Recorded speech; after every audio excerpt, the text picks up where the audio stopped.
pueda auxiliar, Señor, en que esta palabra cumpla el propósito para el cual estás enviando. Padre Celestial, gracias, Señor, en el nombre de Jesús. Amén y amén. Amén, mis hermanos, que el Señor les bendiga. Buenas tardes. Disculpen ahí por los inconvenientes que tal vez no vayamos a tener sonido. Vamos a dar inicio a nuestro estudio bíblico. Hace un mes casi, porque la última vez que lo vi fue el 6 de marzo y ahora nos vamos a traer hasta el 11 de abril, un mes casi. Quedamos en el libro de Malaquías, si no estoy mal, ¿verdad? Sí. ¿Cómo les fue con el libro de Malaquías? ¿Leyeron el libro de Malaquías? ¿Se les olvidó leer? Es un libro muy confrontativo porque es un libro que fue un profeta que le profetiza a la casa sacerdotal, ¿verdad? Es el que viene a confrontar a los sacerdotes, a la casa de Leví. No es directamente una profecía para todo el pueblo, sino que ya es como para un grupo más exclusivo. Y nos damos cuenta que ahí el Señor los confronta. ¿Y qué es lo que ellos hacen? A ver si se recuerdan. Le responden al Señor. Imagínense en qué nivel creían ellos estar, ¿verdad? En qué nivel creían ellos estar para sentirse capaz de ponerse al tú a tú con el Señor, porque básicamente eso es lo que hacen, ¿verdad? Vienen y le contestan, ¿en qué te hemos robado? ¿Verdad? Porque dice, lo que estás diciendo es falso, se lo dicen al Señor a través del profeta, ¿verdad? Porque recordemos que es el profeta que les está hablando como voz del Señor y les dice, ¿verdad? Vosotros me habéis robado. Y entonces los sacerdotes vienen y confrontan al profeta, que es algo que regularmente en algunas ocasiones suele pasar, más si la palabra llega a ser confrontativa, ¿verdad? Actualmente llega a pasar esta situación de confrontar cuando la palabra es personal, ¿verdad? Y cuando la palabra a través del don profético se da y a la persona no le parece, entonces confronta. Y el Señor ahí mismo les responde, porque si ustedes se dan cuenta es como un diálogo, ¿verdad? Entre ellos y el profeta, porque recuerden, ciertamente es palabra del Señor, ya está escrita dentro de la palabra del Señor, pero en ese momento era la voz del profeta, Malaquías, el que se las estaba dando. Y entonces se empiezan a confrontar ahí ellos, sin darse cuenta que quien los estaba confrontando era el Señor, ¿verdad? Y que les estaba sacando a luz sus trapitos sucios, ¿verdad? Porque si se dan cuenta de estas situaciones que pasaban en la casa sacerdotal, en la iglesia, digamos así, ¿verdad? No había cosas que solamente estaban exclusivas para el sacerdocio. El pueblo no lo sabía. Y el Señor les estaba sacando a luz lo oculto, lo que ellos tenían ahí escondido, lo que estaban guardando. Al igual creo que lo hizo Jeremías, Ezequiel, no recuerdo bien, que va y el Señor le muestra lo que está pasando en la casa sacerdotal, en todas las aberraciones que se hacen dentro de la casa sacerdotal. Y en esta ocasión los sacerdotes empiezan a poner a tú con el Señor y le dicen, como que dice, ¿en qué te hemos fallado? Si nosotros casi que somos perfectos. Algo así le dieron a entender al Señor los sacerdotes, porque recordemos que quienes hablan ahí, responden ahí, son los sacerdotes del Señor, los que llevaban pues todo el litigio del proceso del tabernáculo y todo lo que se hacía, ¿verdad? En el templo, perdón. Entonces el Señor les empieza a reclamar y hay algo que es en específico en este libro, aunque les habla de algunas otras cosas, ¿verdad? Que son los bienes y las ofrendas. Que recordemos que en ese momento no eran directamente o en su gran mayoría no era monetaria la situación, sino que había en especie, ¿verdad? Y que el Señor se desagradó de las cosas que se estaban sucediendo en ese momento. No sé si alguien más tiene alguna otra opinión respecto al libro de Malaquías, que hayan notado, que les haya llamado la atención. Que se quejan de que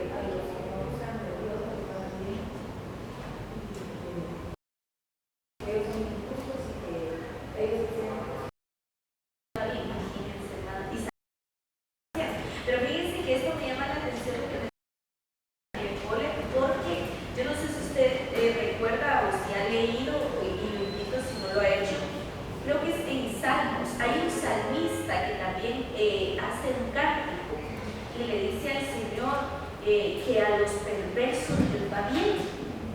Y llega un momento en este salmista, porque ese no fue David el que canta eso, llega un momento en ese salmo de ese salmista en el que el salmista le expresa al Señor que mejor le fuera ser como ellos, ¿verdad? Y no hacer las cosas correctas del Señor. Entonces, lo que estos varones hicieron en el libro de Malaquías, le hicieron ver al Señor, en cierto modo fue, mejor fuéramos impíos y no te sirviéramos a ti en tu casa, porque como que aparentemente el pago que tienen los impíos es mejor que el que recibe en la casa del Señor.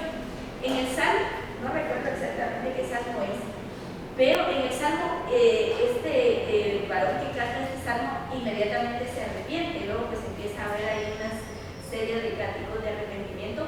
Pero aquí en el libro de Malaquías, los sacerdotes menosprecian el trabajo que estaban haciendo. ¿Y cuál era el trabajo de los sacerdotes en esa época, mis hermanos? ¿Qué hacían ellos? Ministrar la presencia de Dios, porque recordemos que todo lo que ellos hacían desde el lugar, el atrio, en los sacrificios, en el lavacro, en el lugar santo, en el lugar santísimo, era ministrar la presencia de Dios.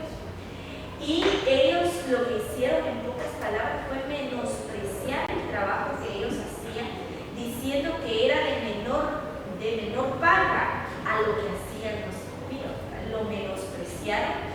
Y entonces, si ustedes se dan cuenta, es el último libro del Antiguo Testamento. Y hay algo que a mí me impacta, que es cómo cierra ese libro, porque cierra dando una maldición. ¿A quiénes?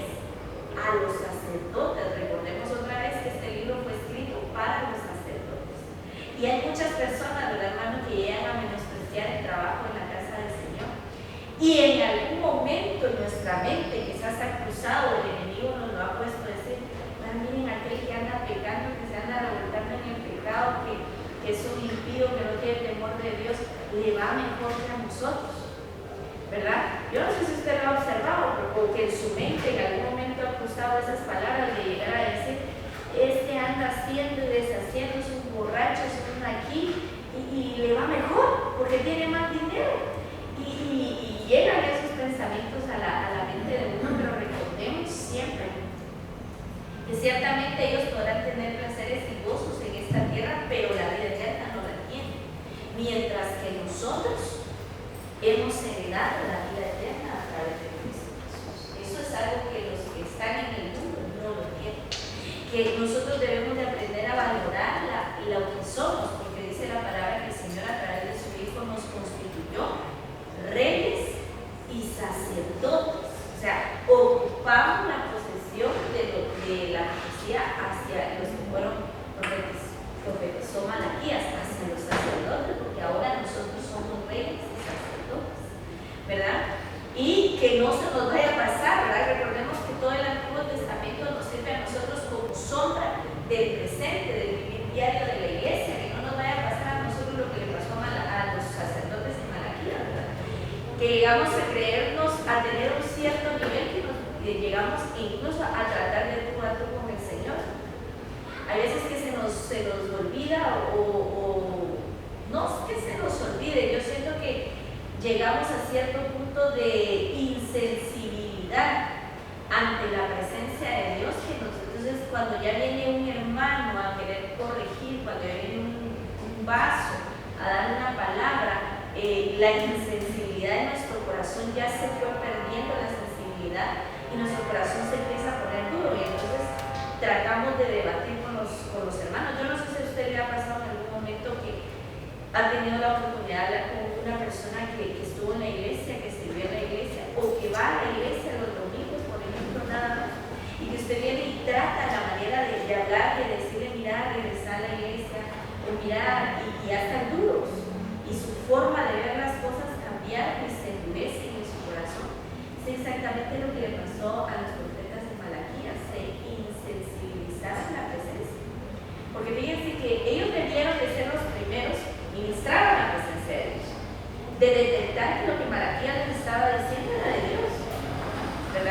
pero la actitud que ellos toman pareciera como que dice, ellos no se dieron cuenta que quien les estaba hablando era Dios. Lo mismo que pasó con el Señor Jesucristo, ¿verdad? Que vino el Señor Jesús, vino el Mesías al que ellos esperaban y no se dieron cuenta que era Él, ¿verdad? Por la dureza del corazón, que el Señor nos libre, ¿verdad? Porque dice su palabra que en los postreros días el corazón de muchos se endurecerá. Entonces pidámosle mucho al Señor para que la sensibilidad de nuestro corazón no se pierda, ¿verdad?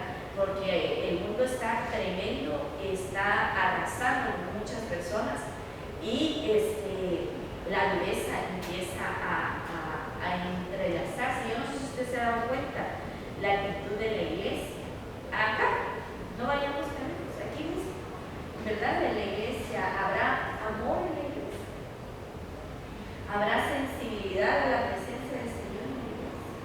Hágase usted esa pregunta: ¿cómo estarán nuestros hermanos? Y son nuestros hermanos, no lo hacemos con el fin de juzgar, sino con el fin de que nosotros mismos nos pase, porque muchas veces el diario vivir nos endurece el corazón. Venimos tan afanados, tan cargados del mundo, que ya cuando entramos aquí es mínimo lo que sentimos la presencia del Señor. Y algunos se justifican diciendo: es que los de la alabanza, o es que el que predicó, es que el que ministró. Y no es así. Dice su palabra que donde 2 o 3 estén en su nombre, ahí estará Él. ¿Verdad que así lo dice? Entonces Él está con nosotros. Entonces uno dice: no, es que no sentí nada. ¿Pero qué habrá sido? ¿Será que el Señor no está? ¿O será nuestro corazón el que se ha endurecido? Que se ha insensibilizado a la presencia del Señor. Bueno, veamos acá, perdone, ahí el discipulado profético número 6, ¿bien? No es 5. Miren la imagen que está ahí. Es un profeta. Vamos a ver si hay alguien que ayuda ahí a detectar qué profeta es, a identificar qué profeta desea.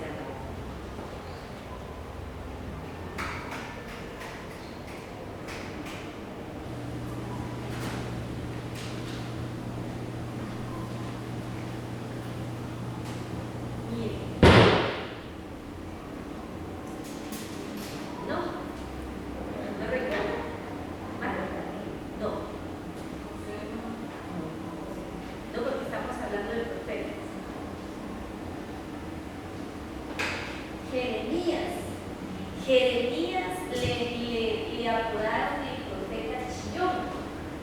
¿Y sabes por qué le pusieron así? Y de hecho hay un libro que lo escribe, que está en la palabra, que lo dice Jeremías, es el libro de las lamentaciones, ¿Por qué? Porque él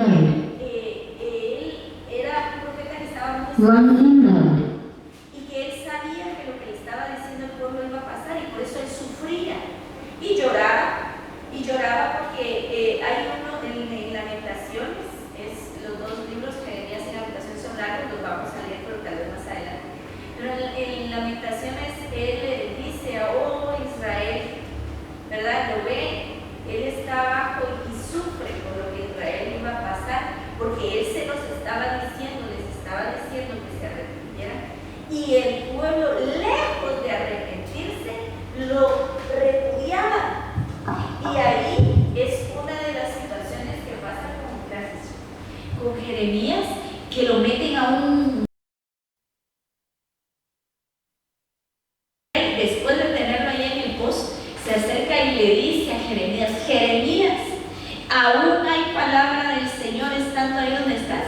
Y Jeremías, en esa situación, porque lo tuvieron por días ahí metido, imagínense usted, en un lugar húmedo, porque a veces las historias bíblicas nosotros las leemos y nos creemos grandes fantasías, ¿verdad? Y creemos que él estuvo en aquel pozo y estaba cómodo y estaba fresco, y eso no era así, porque ese pozo estaba con agua o residuos de agua, había lodo, había humedad, él no tenía comida, y si le daban eran migajas las que le daban para mantenerlo vivo, nada más. Y él ahí estando, imagínense esa situación, hermano. Agradable no era. ¿O usted cree que era agradable?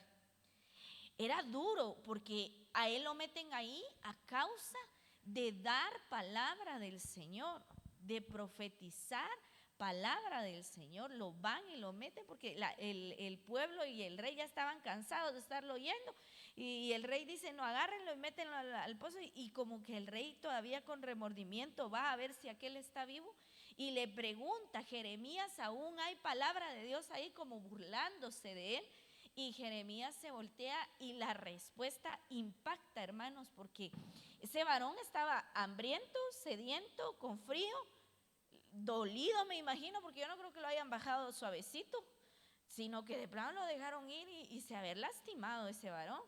Y cuando le preguntan, se voltea Jeremías y le dice: aún hay palabra de Dios, sin temor, hermano, a lo que le estaban haciendo. Yo creo que si en estos tiempos nos tocaría a alguno de nosotros estar en esa situación, estaría bien difícil la situación, hermano. Diría más de alguno por ahí: no, mejor me quedo callado, que me saquen, después de que me saquen y yo me mejore, entonces después sigo profetizando.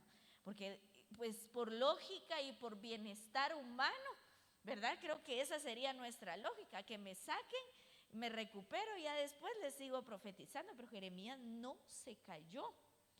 Y Jeremías es uno de los profetas que le dice al Señor: por amor a tu nombre, yo no voy a callar lo que tú me digas, ¿verdad? Y le dice: sí, todavía hay palabra. Y le empieza a dar palabra a Jeremías estando en el pozo, hermanos. Imagínense que no quisiera decir nivel, sino qué calidad de profeta era ese, ¿verdad? Que a pesar de la situación, en la condición en la que se encontraba, nunca negó la palabra del Señor, sino que él simple y sencillamente la entregaba, la daba, ¿verdad? Se armaba de valor y la daba. Él se lamentaba y le decían el profeta chillón, no porque él llorara por lo que le hacían, sino que él lloraba por lo que le iba a suceder al pueblo, a los pequeños, a los grandes, a las mujeres. Por eso era que él lloraba. No lloraba por temor a lo que le iban a hacer, sino por lo que venía más adelante hacia ellos. Y de hecho vive una parte del cautiverio del pueblo de Israel. Vamos a hablar, porque creo que ahí nos quedamos la última vez, no sé si estoy mal, me ayudan ustedes con sus anotaciones. En 1 Corintios capítulo 14, verso 29. Dice la palabra del Señor: asimismo, los profetas hablen 2 o 3 y los demás juzguen, ¿verdad? Ese es el orden establecido a través de la carta de los Corintios, escrita por Pablo. Y pues de ahí es que se saca el orden a través de la palabra del Señor, de cuántos hermanos deben de profetizar dentro de una reunión en la iglesia. Dice la palabra 2 y máximo 3, ¿verdad? Y los demás juzguen. ¿Quiénes, hermano? Porque esto es bien curioso, ¿verdad? Porque cuando iniciamos este discipulado les dije: vamos a juzgar, porque este grupo que ha disminuido bastante, y que yo me imagino que hoy algunos todavía están de que es a las 7 el discipulado, este grupo debería de ser ese grupo que está en la solvencia de poder juzgar, porque usted está pagando un precio extra.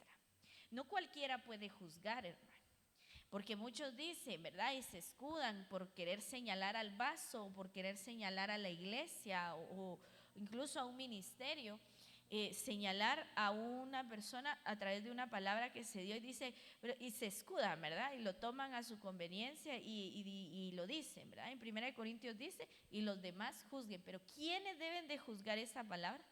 Juzgan aquellos que están dentro del mover profético. Juzgan aquellos ministros que están dentro de la iglesia. Es decir, si dentro de nuestra iglesia hubieran pastores, evangelistas, maestros, profetas, ellos deberían de juzgar. No los tenemos, pero tenemos pastor. Entonces él también entra dentro de los que pueden juzgar esta palabra. ¿Quién juzga?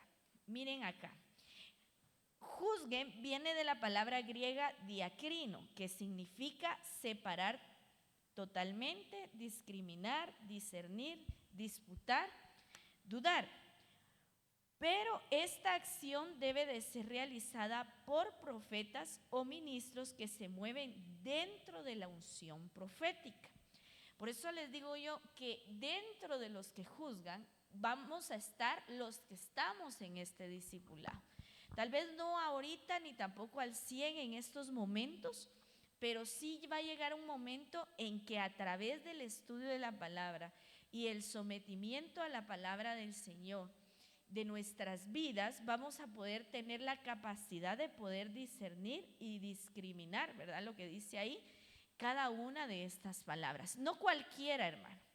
Y si usted tiene el don profético y viene un hermano y quiere confrontarlo y decirle, porque ese es uno de los temores de muchos de los que profetizan, que alguien vaya a venir y le vaya a decir, mira, esa palabra no era del Señor, esa palabra era del alma. Y mi hermano, hay que ver quién se lo está diciendo a usted. ¿Por qué se lo está diciendo, verdad? Porque si fue un hermano, otra vez, ¿verdad? Que anda pecando, que está por la calle de la amargura, ¿va? Mis hermanos, no puede tener la solvencia espiritual para poderle decir a usted, esa palabra no es de Dios. Y usted tampoco debe de aprender a que no cualquiera usted le va a recibir esas palabras, ¿verdad? Esa palabra no era de Dios. ¿Quién se lo dijo a esta persona? Ahora, si viene nuestro pastor, por ejemplo, y le llama y le corrige, porque él no va a hacer, ni lo va a avergonzar, ni lo va a exhibir, ¿verdad? Le va a corregir y le va a enseñar, mira hermano, esto y esto está haciendo mal. De hecho, este espacio es precisamente para eso, para irnos corrigiendo y ir aprendiendo. Yo también estoy aprendiendo, hermanos, yo estoy impartiendo, pero a la vez yo también estudio y estoy aprendiendo cada vez más de la palabra del Señor. Siempre que abrimos la palabra, aunque sean mismos versículos, aprendemos algo nuevo de parte del Señor. Y entonces, ¿quién va a juzgar? ¿Quién está en la capacidad de juzgar? No todo el pueblo, mis hermanos, no todos los hermanos. Ciertamente la palabra está ahí y es clara y dice, los demás juzguen. Pero hay que ver la condición de las personas que vayan a estar juzgando esa palabra. Entonces, tenemos que estar conscientes nosotros de que se va a lanzar una palabra del Señor, pero nosotros tenemos que saber quién va a venir a confrontarnos a nosotros.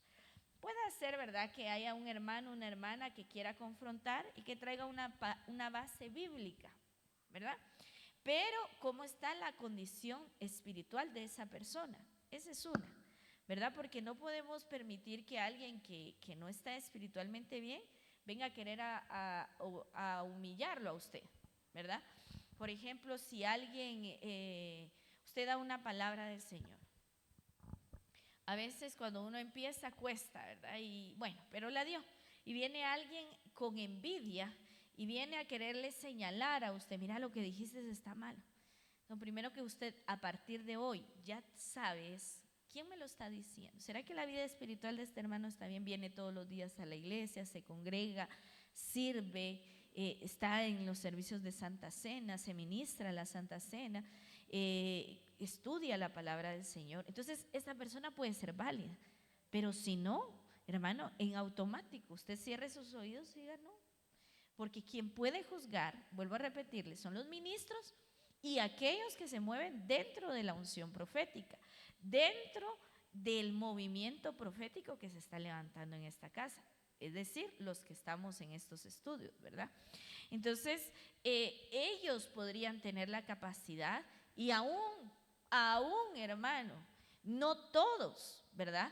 Porque hay que determinar quién, ¿verdad? Y con qué intención. Porque miren, pues no es lo mismo que venga alguien y le diga, hermano, la palabra que dio, la palabra que dio, hermano, esa palabra era del alma, hermano, pura carne usted. Solo desde que empezó, mire las palabras que usó y a que vengan con la palabra y le digan, miren hermano, fíjese que yo como que noté que usted se equivocó cuando dio la palabra. Mire, fíjese que la palabra escrita dice así. Se lo dejo para que usted medite y tal vez en la próxima pues no comete el mismo error. son dos juzgamientos diferentes, no sé si usted se da cuenta, ¿verdad? Uno va con una intención de edificar y el otro va con la intención de destruir, ¿verdad? Entonces hay que tener discernimiento cuando nosotros demos una palabra y venga alguien a confrontarnos. E incluso nosotros mismos, porque si nosotros damos una palabra, nosotros mismos debemos de ser conscientes y revisar las palabras y escucharlas. Yo lo hago, yo escucho las palabras que el Señor da a través de mi vida, y hay veces en las que yo detecto, aquí me equivoqué, aquí cometí una falta, y de hecho le comento, ¿verdad? No soy perfecta y cometo errores, y he venido con el siervo y 2 ocasiones creo que han sido, y pastor, fíjese que esto, ¿y cómo supo? Me dijo, porque la volví a escuchar. Me dijo, y la palabra dice esto y yo dije esto. Vaya, hermano, descárguese, ¿verdad? Porque el mensaje llegó, tal vez usted como vaso se equivocó, pero el mensaje llegó.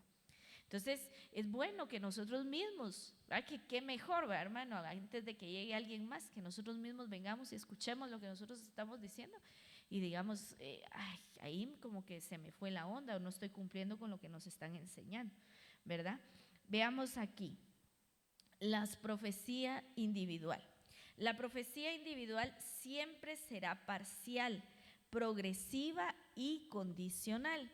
Dios solo revela lo que necesitamos saber para hacer su voluntad en el lugar y tiempos indicados. La profecía individual es algo muy delicado, mis hermanos, y es algo que hemos recibido y que en lo personal pues he tenido la oportunidad de dar. Y es algo delicado porque el vaso debe de pasar por diferentes filtros para saber si su vida espiritual da la talla para poder venir y profetizarle a otros.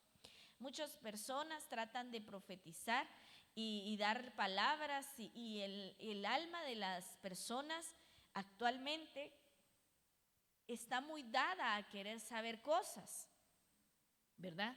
El enemigo, que el Señor lo reprenda, ha utilizado el espíritu de la adivinación, por ejemplo, y se ha infiltrado en la iglesia queriendo venir e imitar lo que el Señor hace.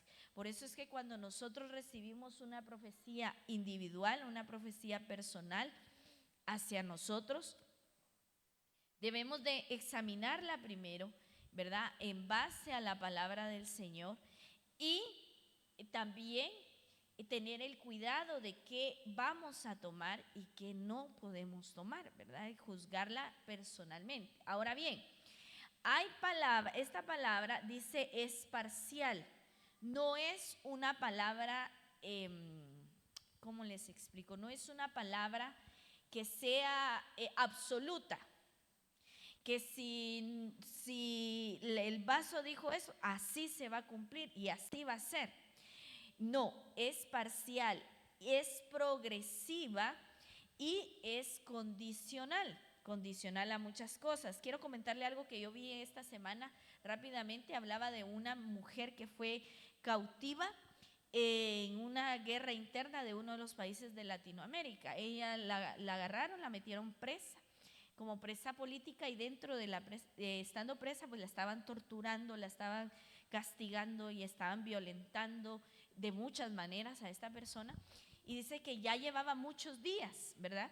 Y dice el testimonio de esta persona que un día, ya desesperada, con los ojos vendados, se acercó a alguien. Y entonces cuando se acercó, ella rápidamente le preguntó, ¿quién es? Y entonces dice esta persona, pero yo quiero que denote esto. Dice que esta persona, cuando le preguntan quién es, dice que la persona que se le acercó, lo que ella sintió que se acercó, le dijo, yo soy Jesús y vine para sacarte de este lugar. Entonces dice que ella se quedó sorprendida y al mismo tiempo alegre, ¿verdad? Porque esta situación le sirvió a ella para un encuentro con el Señor Jesucristo y sin necesidad de que nadie la evangelizara, dada la situación en la que ella estaba. Entonces dice que ella empezó a gritar de emoción, empezó a gritar, y habían otros presos con ella. Dice que los presos le decían, cállate, cállate porque van a venir y nos van a venir a castigar por lo que estás diciendo, porque ella decía, Jesús vino a liberarnos, Jesús nos va a liberar de esta situación.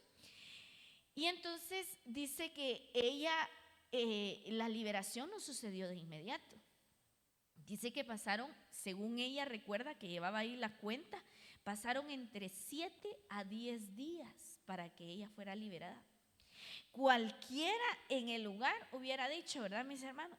Eso fue una fantasía. Eso no, mi imaginación lo obtuvo y deliré y por eso pasó.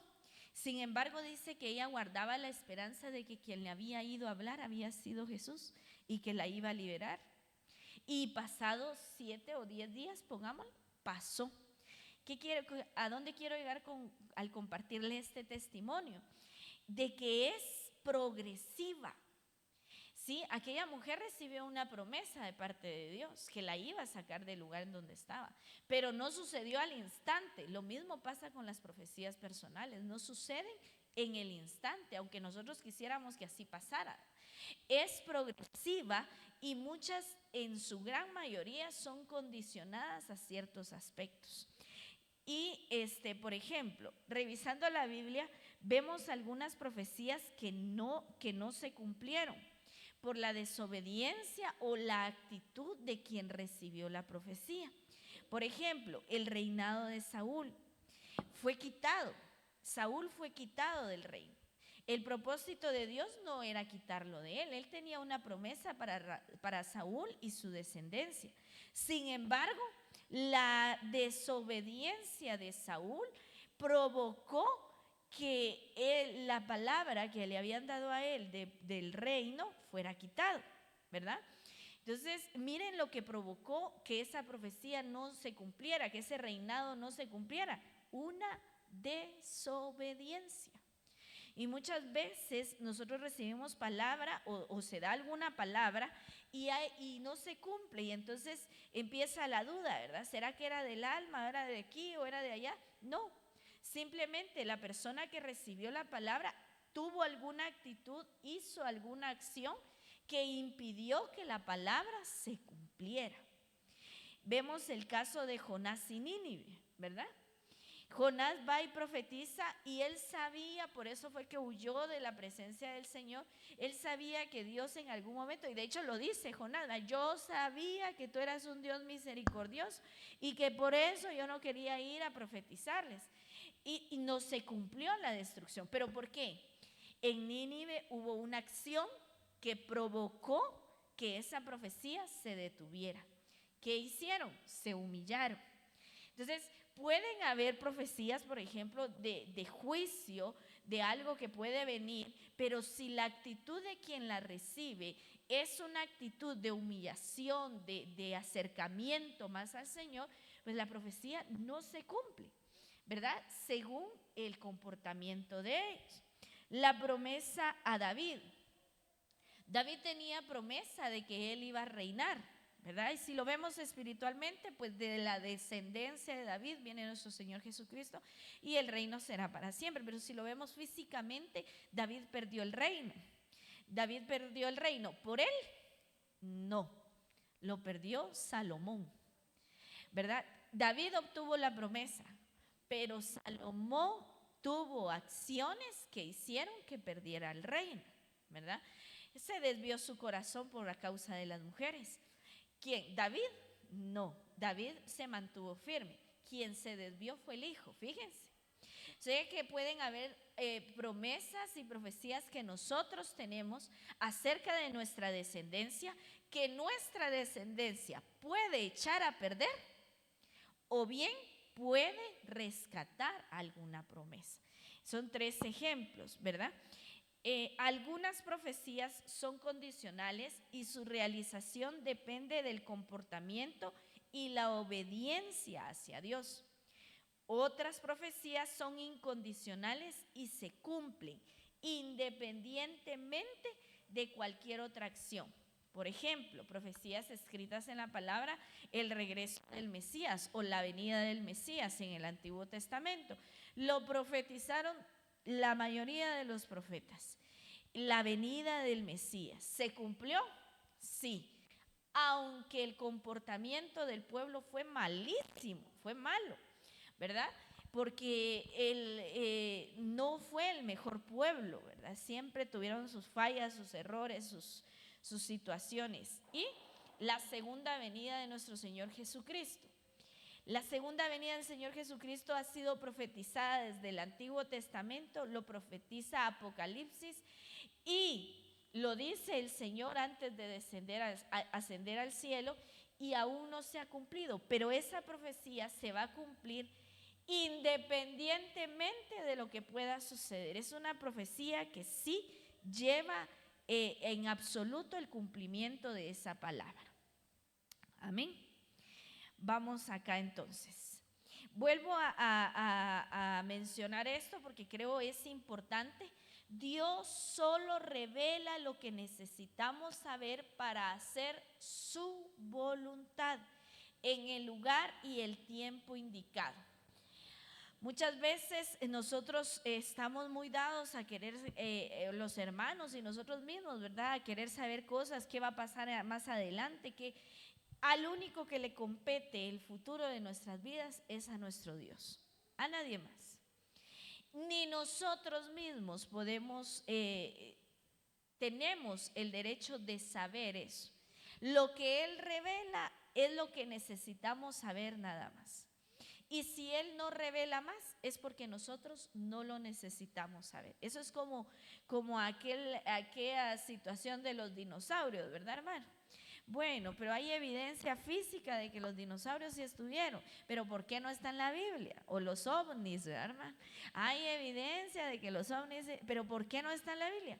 Simple, porque Dios nos ha revelado únicamente lo que nosotros necesitamos saber. Lo demás no lo necesitamos, le compete único y exclusivamente a nuestro Señor. Si hubieron, si no hubieron, si hay o no hay, a quien le competen es al Señor, nada más.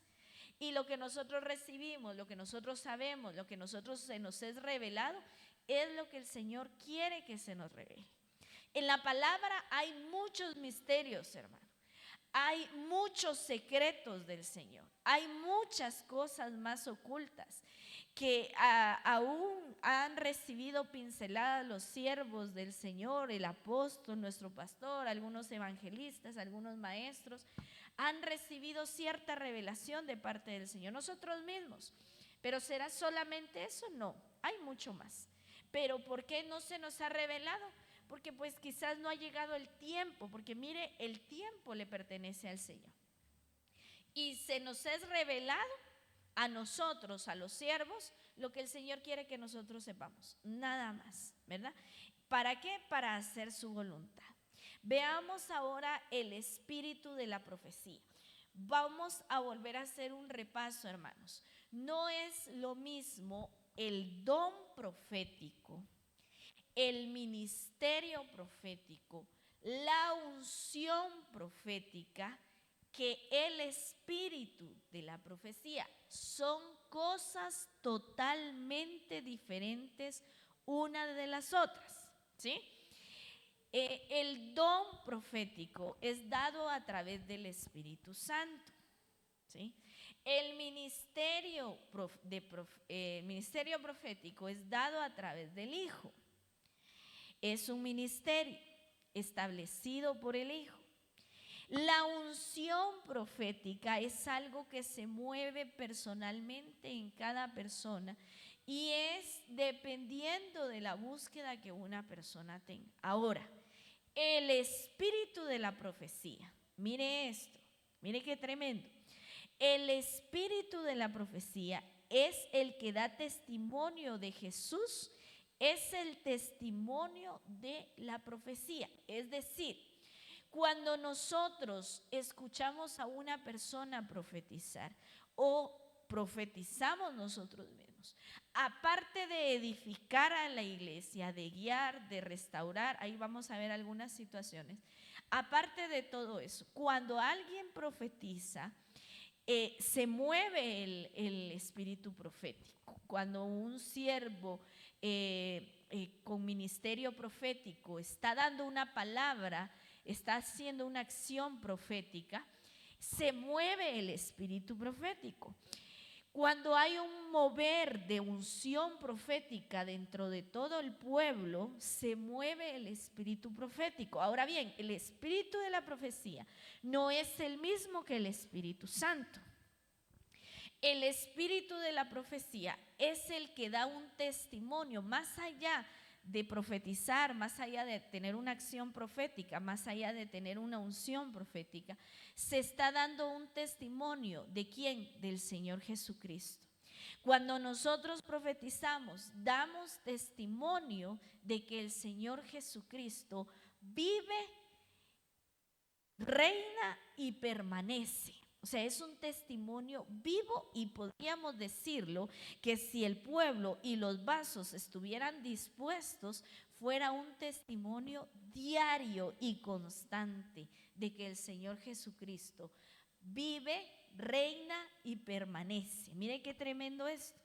A través de la profecía, ¿verdad? Aparte de que nosotros damos una edificación, ya sea la iglesia, una persona, una familia, y se da un señalamiento de algo que viene por venir, una bendición, una situación. Aparte de eso, deje usted eso por un lado, se da testimonio del Señor Jesucristo. Y esto lo vemos en Apocalipsis capítulo 19, verso 10. Dice la palabra del Señor. Entonces, ese es Juan, ¿verdad? Entonces caí a sus pies para adorarle y me dijo: no hagas eso. Yo soy consiervo tuyo y de tus hermanos que poseen el testimonio de Jesús. Adora a Dios, pues el testimonio de Jesús es el espíritu de la profecía. El testimonio de Jesús es el espíritu de la profecía. Cuando alguien es usado en todos los aspectos que le acabo de mencionar, lo que está haciendo es testificando que Cristo sigue y permanece con nosotros, ¿verdad? Aparte que pues el Espíritu Santo está hacia nosotros, pero el profetizar, cuando se profetiza a través del don profético, el espíritu de la profecía se mueve, ¿verdad?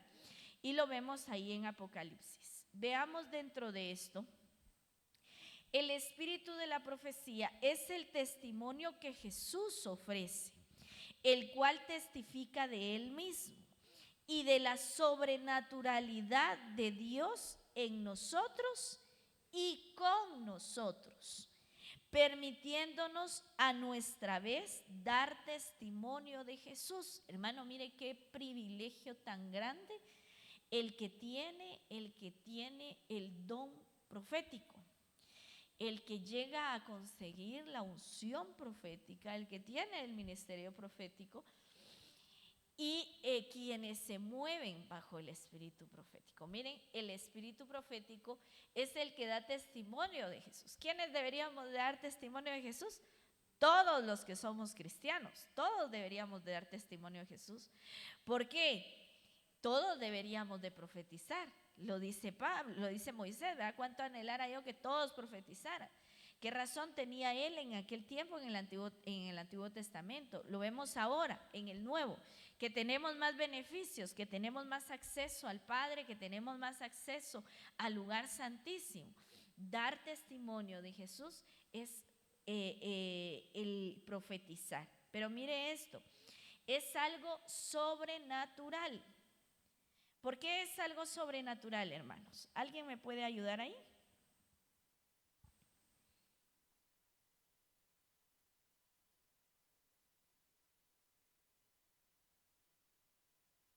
Porque no se ve, solo se siente. ¿Qué opinan los demás? ¿Por qué es algo sobrenatural?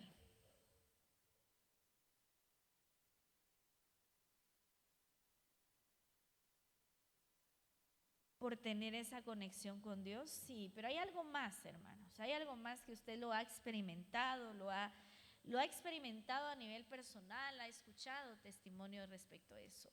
Es algo sobrenatural. La profecía definitivamente es algo sobrenatural. Porque mire, pues le voy a explicar por qué es algo sobrenatural. porque son cosas que solo Dios conoce, ¿o no? ¿A usted nunca le ha llegado a dar una palabra en la cual solo usted sabía lo que estaba pasando y viene Dios y ¡pa!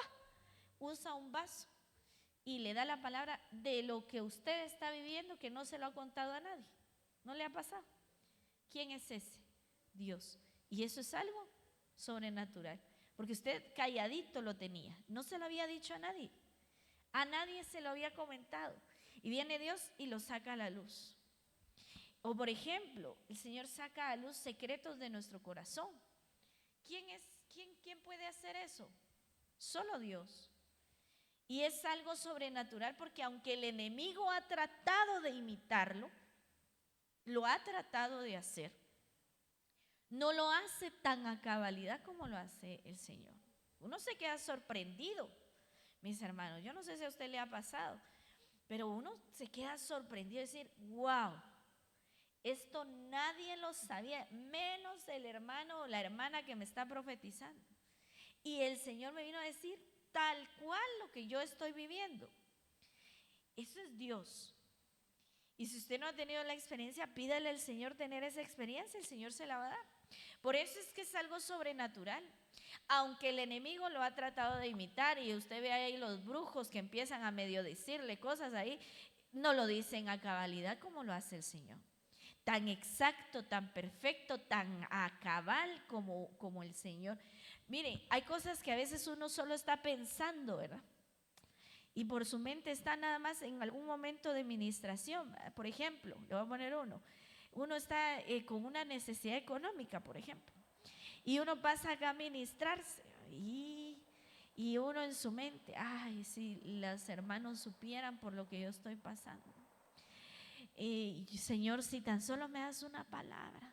Pero usted solo lo está pensando, ¿verdad? Ni siquiera se lo está diciendo al Señor, ¿verdad? Se queda callado ahí pensando, y de repente se acerca a alguien y le pone una mano y le dice, he aquí, dice el Señor, que lo que estás viviendo tiene un propósito, yo te voy a bendecir.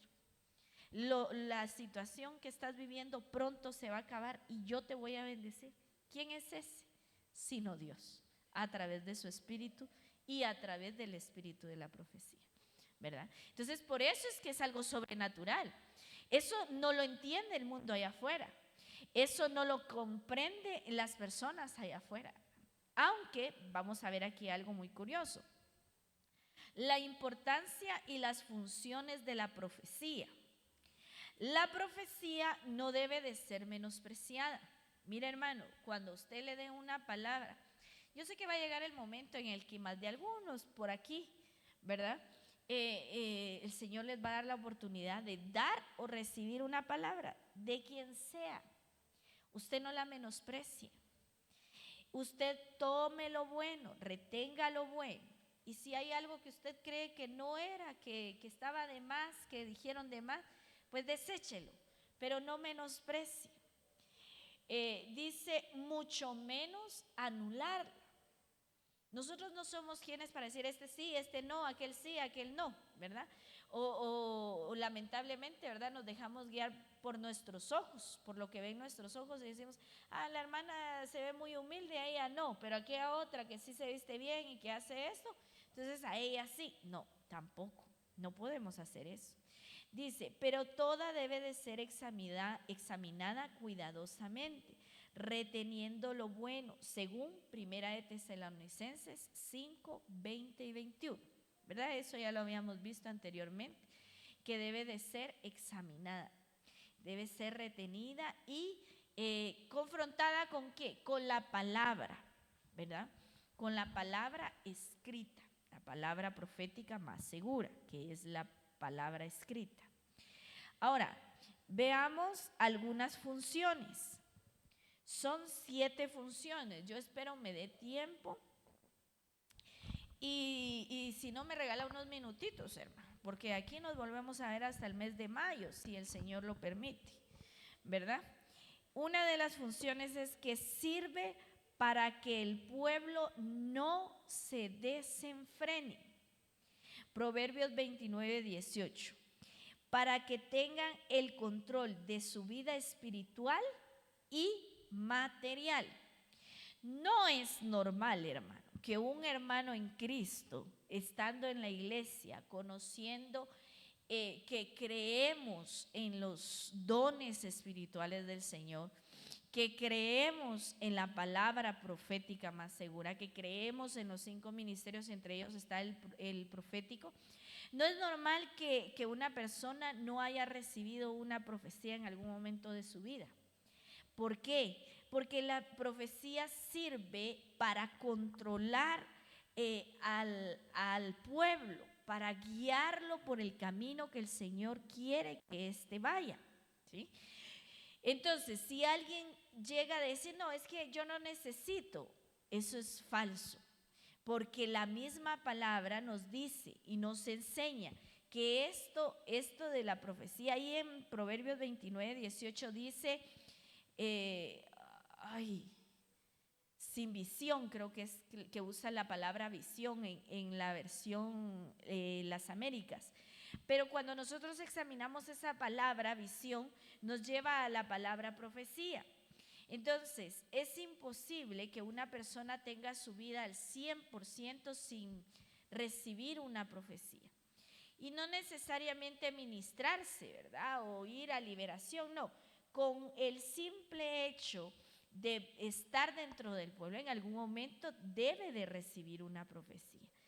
En algún momento de su vida, aunque tal vez no la reciba todos los días ni cada mes, pero en algún momento usted ha recibido una instrucción de parte de Dios.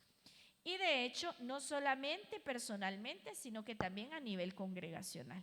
Es a través de las profecías que el Señor va diciendo cuál es la condición de la iglesia, cómo está, cómo permanece y qué es lo que Él quiere para con su iglesia, ¿verdad?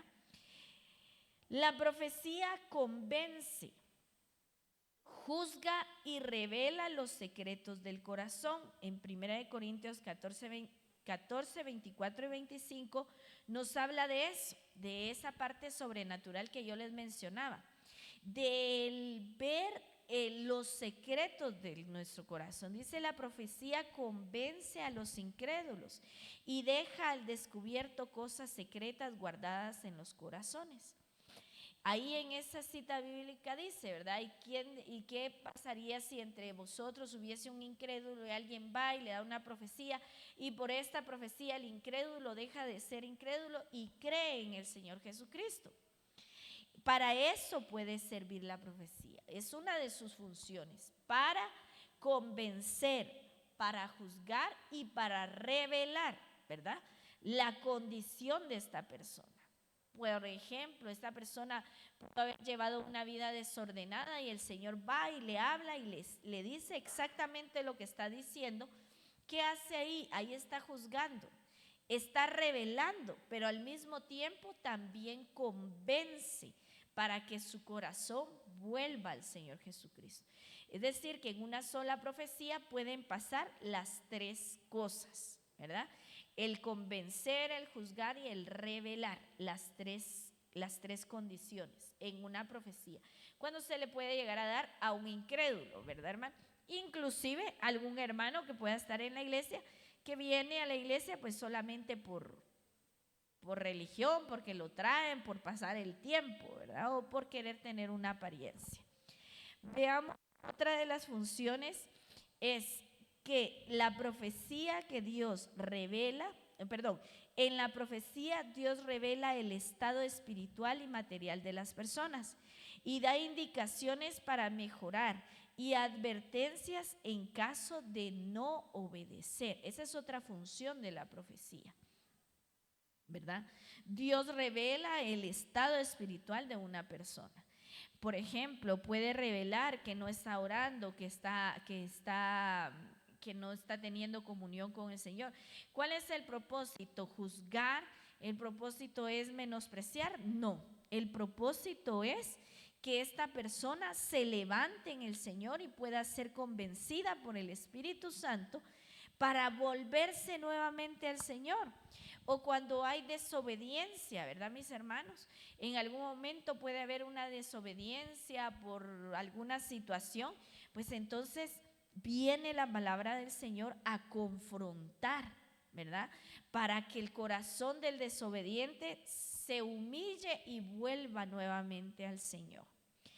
Dice que la profecía actúa conduciendo al cuerpo místico de Cristo a todo nivel, a nivel personal, individual, a nivel familiar, a nivel de la asamblea, es decir, de la iglesia, inclusive a nivel de un ministerio, ¿verdad, hermano? Porque por una profecía puede dar el Señor una instrucción de qué es lo que se debe de hacer, en qué momento se debe de hacer, ¿verdad?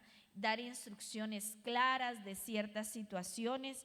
Por ejemplo, hace poco nos sorprendió, hace ya quizás más de 6 meses, el Señor decía: cubran a sus hijos, cubran a los pequeños, oren por ellos, porque vienen enfermedades y vienen para con ellos, ¿verdad?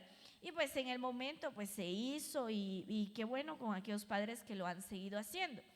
Y nos damos cuenta que actualmente anda varios virus sueltos en el ambiente, pero en especial anda uno, ¿verdad? Que ya se está llevando personas a la tumba, como por ejemplo el sarampión, que viene fuerte.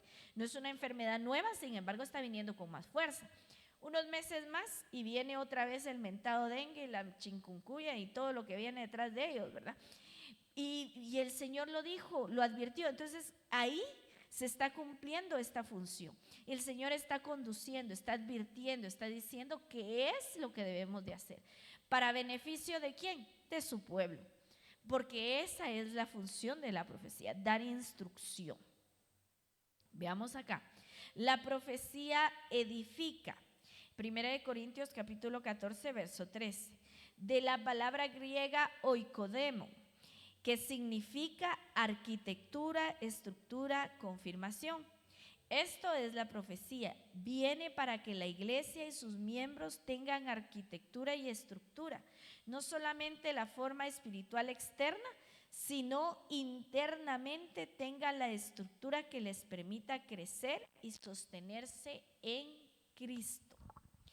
Bueno, ¿qué hace la profecía? Viene a dar una base, una voz de parte del cielo para dar ciertas instrucciones. Le quiero mencionar algunas que hace la profecía y el espíritu de la profecía, para que vea usted que dentro de la iglesia se mueve este espíritu. Por ejemplo, cuando se va a nombrar a una persona como líder o diácono o diaconisa dentro de la iglesia, no es que el siervo la elija porque le cayó bien, porque da los mejores diezmos, porque se lleva bien con la congregación, porque es estricta o porque viene todos los días a la iglesia. No es por eso. Quien da la instrucción es el Espíritu Santo, a través del espíritu de la profecía, ¿sí? A través de él va y habla al siervo, o puede usar algún vaso, dependiendo, ¿verdad? Va y habla y le dice, y le da nombres o le señala personas o situaciones. Y para que levante esto, al hacerse, empieza a dar una estructura a la iglesia. Por ejemplo, en este caso, el ejemplo que les estoy dando, una estructura del cuerpo oficial de la iglesia, ¿verdad? Entonces, es a través de este espíritu que se mueve. El Espíritu Santo interviene ahí, por supuesto, porque es el que termina de confirmar en el corazón del siervo, pero se maneja el espíritu de la profecía para esto. Esto debería de servirnos a nosotros constantemente para todas nuestras acciones.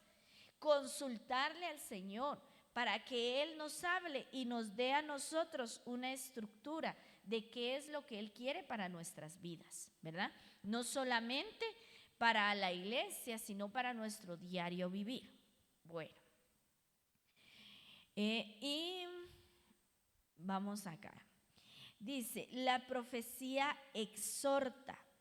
La profecía es una invitación a estar cerca de Dios. Trae amonestaciones para los que están lejos, los anima en ocasiones, así como un ruego. La exhortación de la profecía no es un regaño. Hay quienes confunden, ¿verdad? Que la exhortación es un llamado de atención, un regaño, una cosa fuerte. puede pasar. En algunas situaciones se puede llegar a dar, pero no siempre. Regularmente dentro de la profecía va a venir una parte de exhortación donde el Señor va a hablar y va a abogar a la conciencia nuestra para que volvamos al Señor, ¿verdad? Si alguien se está alejando, va el Señor y le habla y le exhorta, ¿verdad? Mira, yo te he dado la vida, tienes la casa que tienes, a tus hijos, la bendición que tienes, vuélvete a mí, ¿verdad? No se lo está sacando en cara, lo que está haciendo es exhortándole para que vuelva su corazón al Padre. La profecía consuela, trae consolación de parte de Dios mediante la enseñanza de su cercanía a nosotros y su misericordia y bondad, resultado en esperanza, confrontamiento y consolación para la iglesia. Se ha trastocado un poco de que la profecía en algún momento viene a sacar a luz el pecado, por ejemplo. Claro, el Señor lo puede hacer, ¿verdad? Puede venir y sacar a luz la condición de una persona como última instancia, porque a esta persona el Señor ya le estuvo hablando de diferentes formas y de diferentes maneras para llamar su atención y decirle que es Él el que le está hablando. Y como última instancia, el Señor utiliza un vaso para darle una profecía, ¿verdad? Y saca a luz diciendo las cosas que está haciendo. ¿Lo hace para que esta persona sea humillada? No.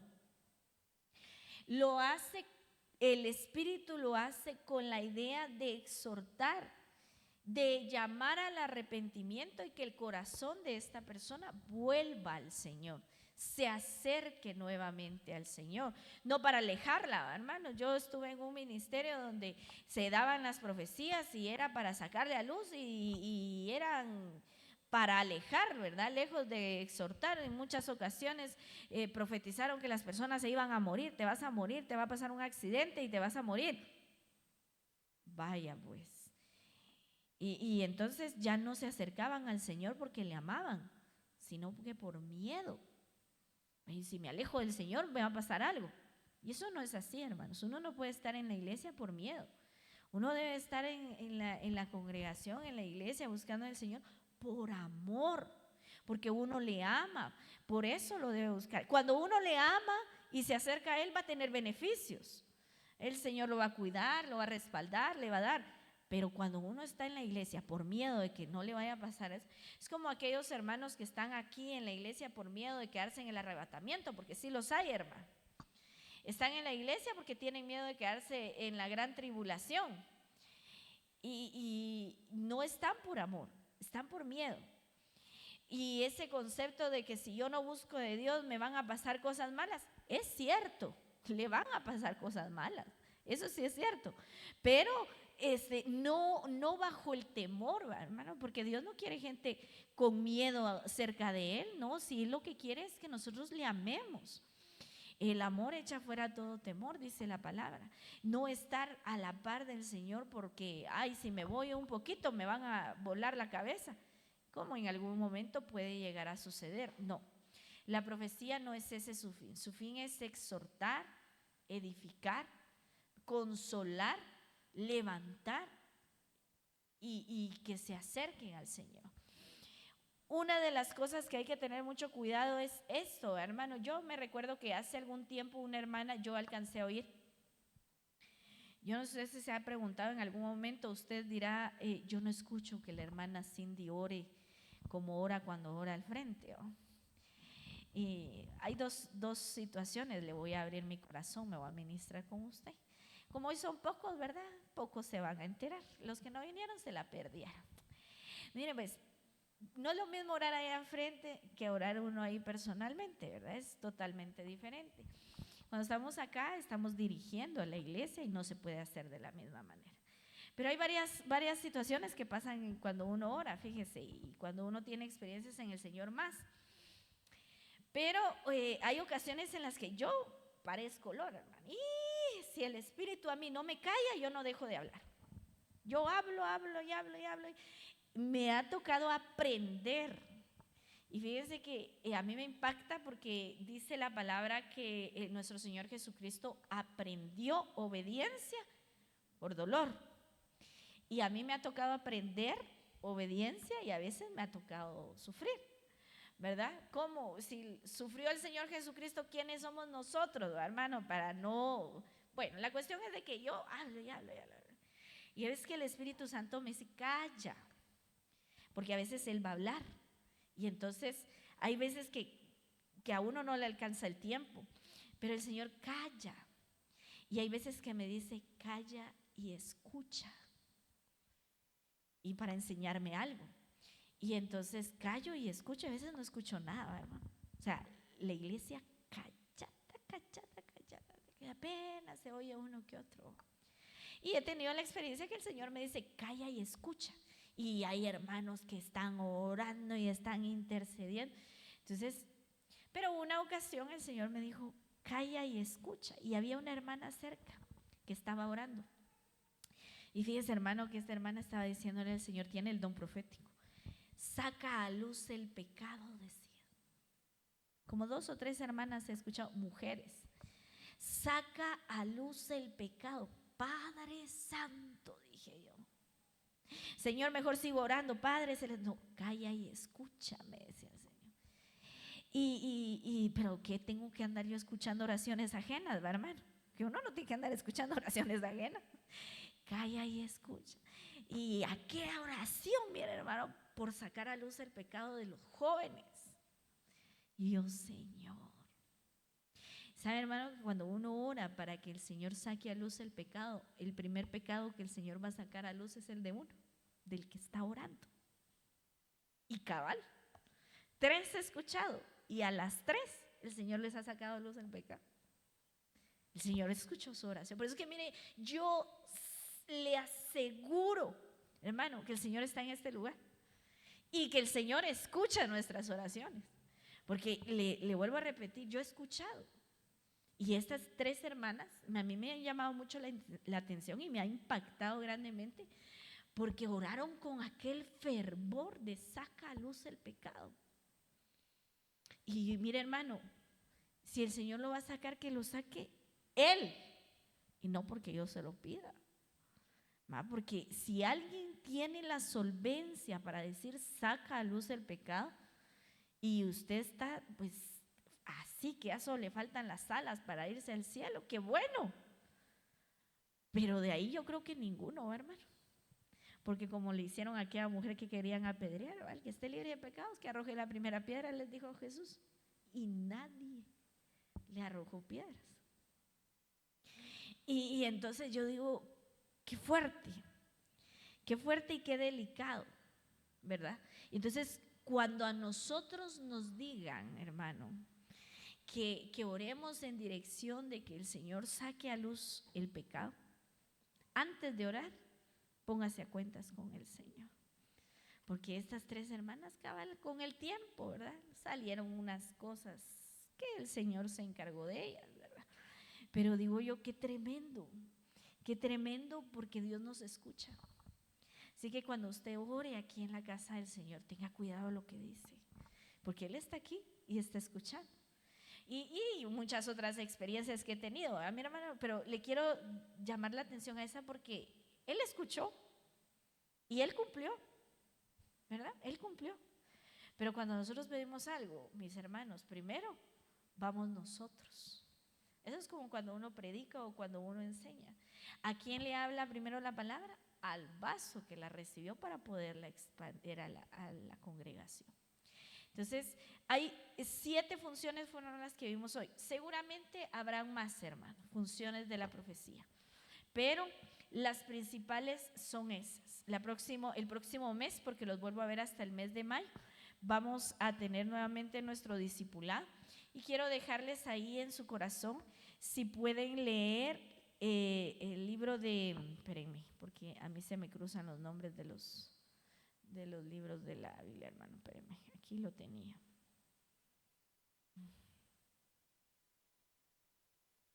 Habacuc. No, espérenme, porque dije yo Abdías, creo que sí. Sí, Abdías es. No vamos a leer los 21 porque nos cuesta, ¿va? Si usted quiere leer los 21, léalos. Pero yo quiero pedirle que lea del capítulo 1 al capítulo 10 de Abdías. ¿Sí? Abdías del capítulo 1 al capítulo 10. Y vamos a platicar ahí y después pues seguimos leyendo del 11 para el 21. ¿Verdad? Por el momento solo del 1 al 10. Sí, el Señor le da el tiempo, la fuerza y todo lo que el Señor le pueda ayudar, léalo completo. Pero si no, por lo menos los primeros 10 capítulos. Amén. Vamos a orar y vamos a quedar despedidos, mis hermanos.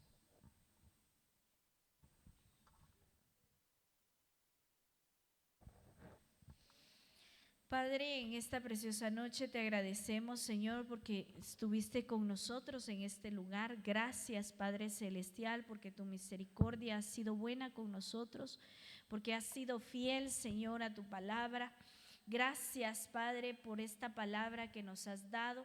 Queremos pedirte, Señor, que tú nos enseñes cada día más a través de tu Espíritu Santo. Que venga ese espíritu, Señor, de sabiduría a nuestra mente, a nuestro corazón. Ese espíritu de conocimiento, Señor, que podamos comprender tu palabra, Señor, que podamos tener el conocimiento, Señor, que tú quieres que obtengamos, Padre bendito. Gracias por tu amor, por tu misericordia, por tu bondad, Señor, por todas las cosas que tú nos das, Padre. Bendice a mis hermanos, Señor, llévalos con bien, guárdalos. Señor, que esta palabra dé su fruto en el tiempo que debe de darlo, Padre Celestial. Te agradezco, mi Señor, en el nombre de Jesús. Amén y amén. Amén, mis hermanos.